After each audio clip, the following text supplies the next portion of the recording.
What is up, everybody? This is your boy Dedrian Cologne, host of City of Wrestling Showtime. And, whew, man, this has been a wonderful week of professional wrestling. Monday, you had The Rock return. Tuesday, you had a really good NXT. And tonight, you had AEW Dynamite. And, man, they delivered tonight. Of course, you didn't have Bryan Danielson and Jon Moxley there.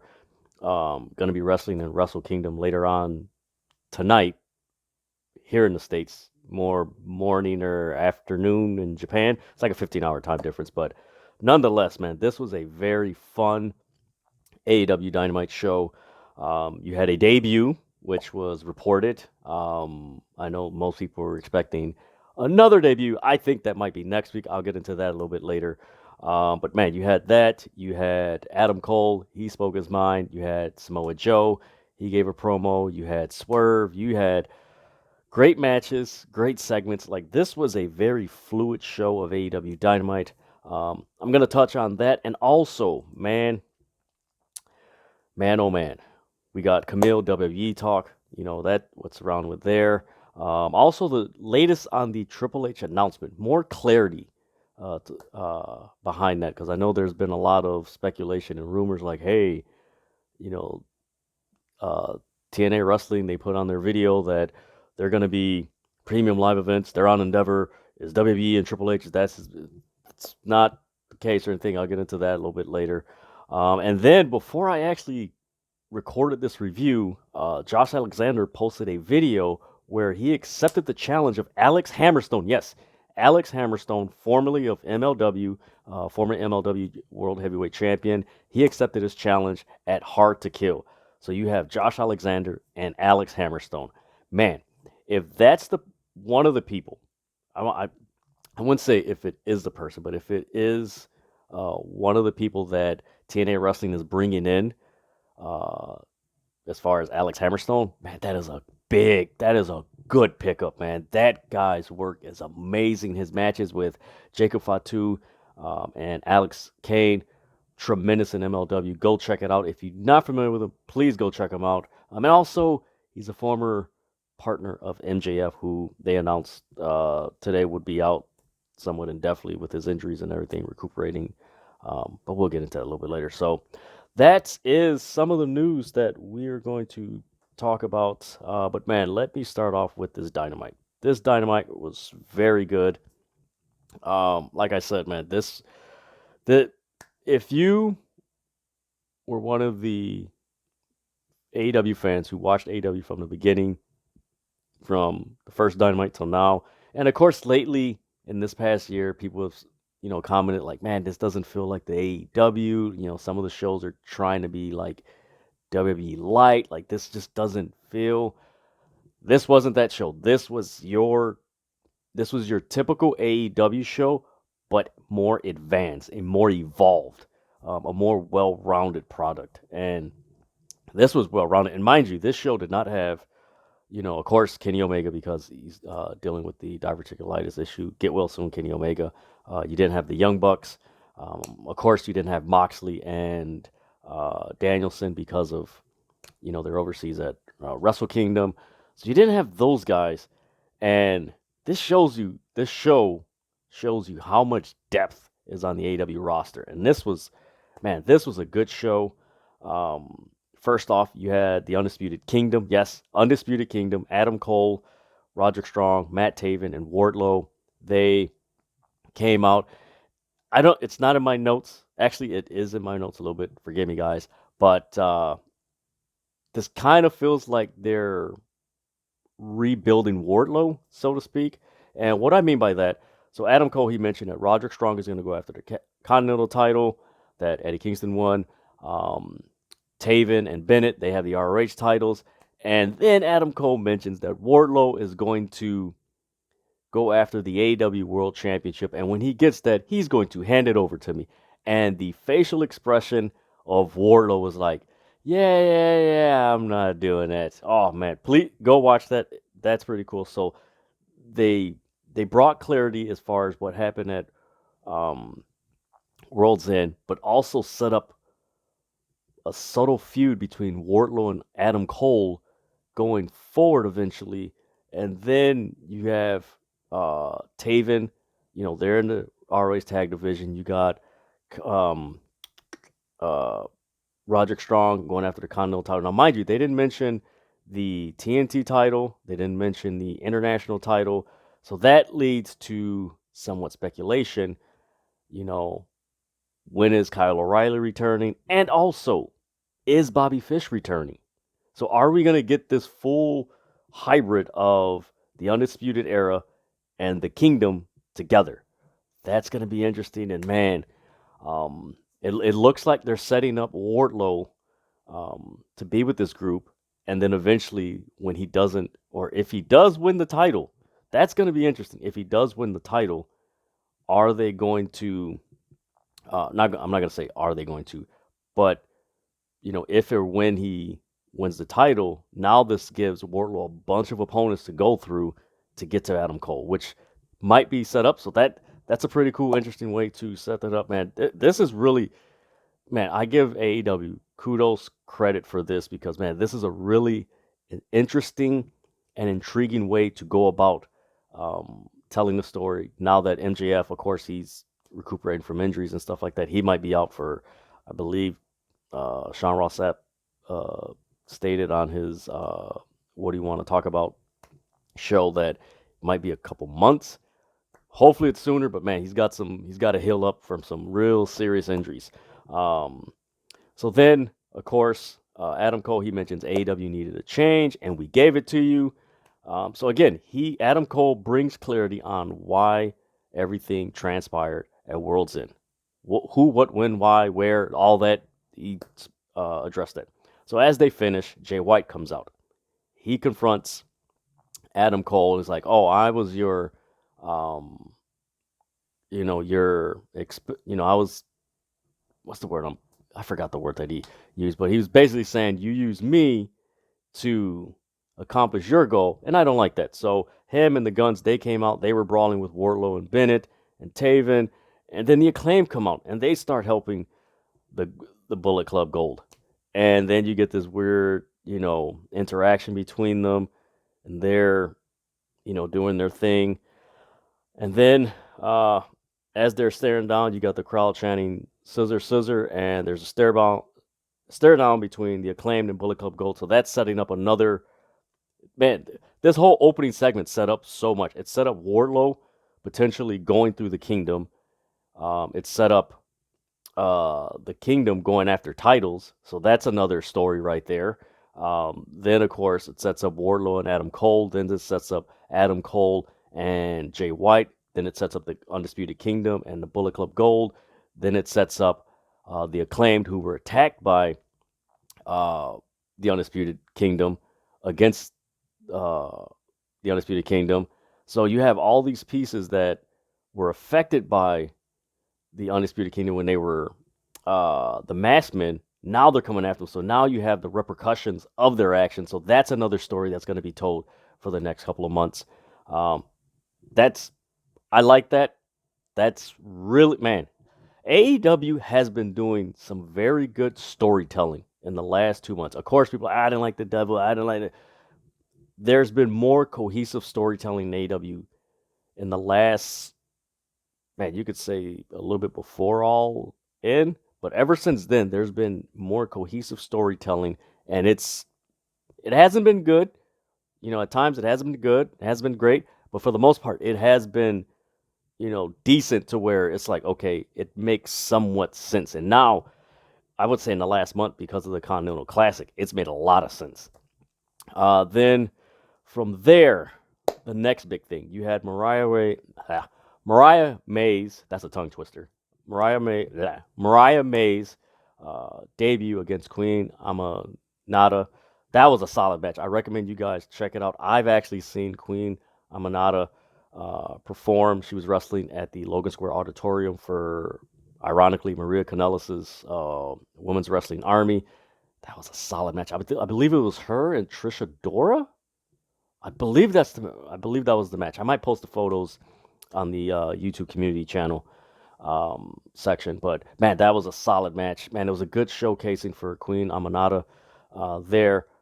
But of course, Mariah Way, she gets the victory, and you kind of knew after the match when they said Renee Paquette, she's gonna go to ringside and interview um, Mariah May, and it's like, yeah, somebody's debuting, somebody's coming out, so she's speaking her mind, and she's like, thank God Tony's not here in New Jersey. Who wants to be in New Jersey? And she just, and then music hits. Deonna Purrazzo, yes, Deonna Purrazzo, formerly of Impact Wrestling. She is all elite. She states that when she gets to the ring. Um, and she tells Deonna, hey, if Tony doesn't want to be in New Jersey, guess what? I'm from New Jersey and we don't want Tony. And Mariah May's like, well, you don't have to tell me. Why don't you tell her yourself? And uses the B word. And that's when Deonna slaps Mariah. They brawl and everything, or not brawl, but a little skirmish. And then Mariah Way walks out, and then you have Deonna Purrazzo. She's getting the crowd. That was a nice reaction. That was a nice way of setting up. Nice camera work, mind you. This is the first AEW Dynamite show where a lot of the people that worked in AEW that you saw leave, like this, they are no longer there. So this is the first show. So this is a really this was a pivotal show in many ways outside of the wrestlers and the story and everything. That was the other aspect of the show that was real pivotal. Is like, okay, you don't have some of the people that were there from the beginning, but how it is, tonight and going forward. Oh boy. And then we get Hangman Page and Swerve. They brawl at the end of Dynamite. Man, Swerve and Hangman Page, man, they got some chemistry, man. Man, they got some chemistry. So you get Swerve Strickland earlier on in the night, and he's talking about what happened, and then he calls out Samoa Joe. He's like, I'm going after gold. I'm going after championships. I'm not going after any championship. I'm going after the championship, the AEW World Title. He's like, watch out, Samoa Joe. So, again, another story being planted. Swerve and Samoa Joe. And mind you, Samoa Joe is attached to by proxy, the Undisputed Kingdom, because the Undisputed Kingdom used him to dethrone MJF. So now you have that aspect, and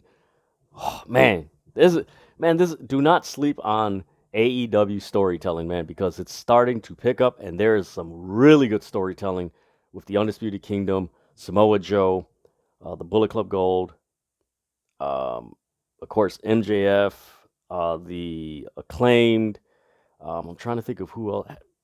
Well, Hangman Adam Page, because he's a part of there, and then you add on his beef with Swerve Strickland, so you have all these stories attached to the main story of MJF, which is, hey, that's solid storytelling. So they brawl at the end. So Hangman Page, he interrupts an interview later on in the night with Daddy Magic and Renee Paquette, and he's like, I'm going to beat you up. Man, that was a fiery promo he gave. So it was like, okay, he's coming out more than likely to confront Swerve. That's what it is. And Swerve Strickland had a really solid match with Daniel Garcia. Please check that out. That was really good. Daniel Garcia attempted to do a Scorpion Deathlock on the commentary table, and I know the fans were like, oh, you effed up, you effed up. I kind of like the fact that it didn't go smoothly, because if any person, that's doing it outside of professional wrestling and they're in the heat of the moment, you're probably going to mess up on that angle or something like that. But nonetheless, they get back in the ring. Swerve wins, and Daddy Magic not Daddy Magic, Daniel Garcia. He attempts to shake Swerve Strickland's hand. Prince Nana low blows him. They start beating him up. Then Daddy Magic and Swerve start going at it, and then Swerve beats him down. Hangman Page comes out, and then the security come. They break it up and everything. So that's how Dynamite ended. I like that because now, like I said, you have the Undisputed Kingdom. You have, they're against MJF, Bullet Club Gold, the Acclaimed, Hangman Page. Hangman Page has beef with Swerve Strickland. So you have that whole this whole attachment to MJF and the devil. Like that whole attachment. These stories are all entwined in that way. AEW has not had that in a long time, if not ever. And I am happy about that they finally have these stories that are entwined with one another, where it coincides with this other story. And it goes to the same with the women's division. Um, People forget that Deonna Purrazzo, she main evented Dynamite back in, I think, 2 years ago or a year ago against Mercedes Martinez for the Ring of Honor Women's Championship. So now you have the fact that Deonna Purrazzo is on Dynamite. She has history with Mercedes Martinez, and she also has a friendship with Britt Baker, who eventually comes back. So you have that whole connection there. And mind you, Mercedes Martinez and Diamante, they have their beef with Chris Stratlander and Willow. They had that match, so of course there might be a rubber match. Who knows? But you have that history there. So that's AEW's doing a really good job of putting together some cohesive, entwined stories with all their wrestlers. I like that. Other stuff that happened on Dynamite, Trent Beretta, he's going to challenge Eddie Kingston for the Continental title this Saturday. Don Callis, he challenged Sting and Darby Allin versus Takeshita and Hobbs, and they accepted. That's going to be next week on Dynamite, and then they announced that Sting and Darby are going to be on Collision this Saturday. And in other big news in AEW, about time, man, I missed this tag team, and it looks like from the looks of it, it looks like AEW might be going in a youth movement direction for their tag division, which they have some pretty solid tag teams that just haven't been there in a while. I wish it was Santana and Ortiz, but that's a whole nother video and stuff like that. But they're doing their thing. Santana's doing his thing. He's the House of Glory champion. Ortiz, he's doing this thing, but I wish it was otherwise. But Private Party returned tonight. That was after the Orange Cassidy, Dante Martin match, which Orange Cassidy won. The best friends, not best friends, Hook and Danhausen came out, and then you had Action Andretti and Darius Martin. They come out, and then Private Party. They came out to a big reception. Private Party, and man, Mark Quinn looked pretty jacked. I'm looking forward to them back in the ring because man, when they were in the ring, they were a solid tag team. Man, they were one of, you could say, Private Party and Santana and Ortiz were those young tag teams that were like, ooh man, they're going to be major players in the tag division, years to come. And this is going back to like 2020. So it's good to see that they're back. But man, this was a solid AEW Dynamite. This was an outstanding. That's the rating I gave it. It was an outstanding AEW Dynamite. I look forward to seeing what's going to happen on Rampage, then Collision, and then next week, which I think from all the speculation and talk as far as what was reported by Sean Ross Sapp, and I believe Mike Johnson also touched on it, and I believe Dave Meltzer touched on it, that many within the industry, expect Mercedes Moné, a.k.a. Sasha Banks, to pretty much land in AEW. Tonight, I was like, oh, maybe she'll come. But then when I saw the segment unfold with Mariah Way, I'm like, nah, it doesn't make sense for Mercedes to come if it's in New Jersey and she's downing the New Jersey crowd. Deonna's there. I'm like, nope. That fits, like, Deonna fits this spot tonight. Next week is going to be at Daly's Place, which is, I believe, it's the homecoming and the anniversary. I believe that's the anniversary. I don't know what, but I know it's the AEW homecoming. So that might be the big debut of Mercedes Moné next week at Jacksonville. Because one thing I did do, so for those of you who are watching this, what I did was I actually went on AEW's website. And if you go on their website and you look at the towns and the date, the towns that they're going to be at, Dynamite, Collision, up until Revolution, it's like, okay, I don't know if she's going to be there. More than likely, if she's not there next week at Daly's Place, I would anticipate she's going to show up at Revolution. That's what I think is probably going to happen, that she's going to show up at Revolution. So I'm intrigued by that. But man, in other news, like I mentioned earlier, Josh Alexander, he accepted the challenge of Alex Hammerstone at TNA's Hearts of Kill pay-per-view, which is the first pay-per-view under the rebranded Impact Wrestling, going back to its original name, Total Nonstop Action. I want to see that pay-per-view more so, not only because of the action and the wrestlers and everything, but also I just want to see, okay, how's the stage layout going to be? the look, the presentation, the video package, the logo. How's it going to be? I do remember the TNA um, logo and presentation they had at Universal Studios. I actually went to a TNA wrestling um, event. Man, it was in March of 2010 when Jeff Hardy, the Outsiders. It was under the Hogan Bischoff administration before they went to Impact. But I did go to a TNA show, and man, it was bright, vibrant. So I'm looking to see, okay, is that what's going to be at these, with TNA wrestling going forward? So I'm interested to see if that is going to happen, which I anticipate looking at the graphics and everything. Hopefully, Scott D'Amore and his team and TNA wrestling, their graphics are, coincides with the TV presentation, because a lot of times in the last year or so, like the graphics were better than the presentation. So hopefully there is a synergy between the graphics and the presentation, and it coincides, and it's like, ooh, this is a really cool product. In other news, Camille Brickhouse, former NWA Women's World Champion, PW Insider Mike Johnson reported that Camille is 100% on WWE's radar.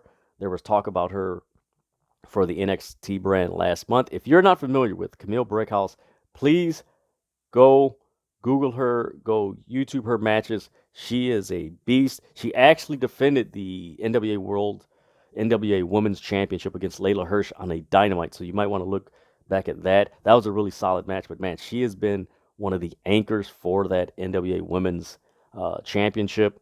It was only a matter of time before it was like either WWE, AEW, or Impact she's gonna sign with them, because she has a superstar presentation, like similar to Jade Cargill, where it's like that's a star, like that needs to be on a WrestleMania, like she needs to be on a WrestleMania, a SummerSlam, a Royal Rumble, those major events. Even that, like Impact Wrestling, Bound for Glory, Slammiversary, AEW, All In, like she needs to be there, and I'm happy for her. I'm really excited to see where she lands in the next month or so, because man, she is a star, man, and she's a pretty solid wrestler. So that's going to be interesting where she goes. And mind you, there's even more contract news that's going to be going this week until this whole year. There's going to be contract news, and then last but not least, the Triple H announcement for the WWE 2024 preview on Peacock tomorrow night. PW Insider Mike Johnson. Shout out to Mike Johnson, man. He delivers some solid news along with Sean Ross Sapp. He reported that the announcement, which of course internet rumors with the TNA video going around, like, oh, it's they put premium live events and this, and shout out to Joe Pearl from In the Weeds podcast on Fightful. He covers TNA, and he actually made a very good point that a lot of TNA's they pretty much have premium live events on their YouTube channel. So it's not pay-per-view, like it fits the business model now and not what was in years past. So again, Mike Johnson reported it has nothing to do with a working agreement or anything related to TNA. Most people who've picked up on this story have pretty much said more than likely this is an announcement for either WrestleMania next year, or it could be an announcement for SummerSlam this year, which I do think it's going to be an announcement for SummerSlam this year, because I believe there was a date for Cleveland, and I believe it was removed or something on the website or something like that. So that might be the case, but so yeah, it has nothing to do with TNA wrestling, a partnership or anything like that. But man, pro wrestling, this is the third day, and I gotta say, ever since I started City of Wrestling, which was back in 2021, so I did 2022, that January, then 2023 last year. I gotta say, in the past 2 years, this has actually been the most fun year of covering wrestling, with City of Wrestling. It's just been nothing but enthusiasm, excitement. Of course, you had the rumor, speculated story with Chris Jericho, that whole thing. That's I'm not gonna touch on that. I'm just not gonna touch on that.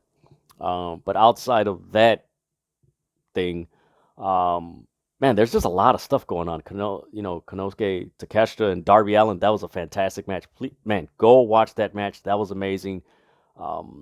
He's wrestling in DDT. You got Charlie Dempsey, William Regal's son.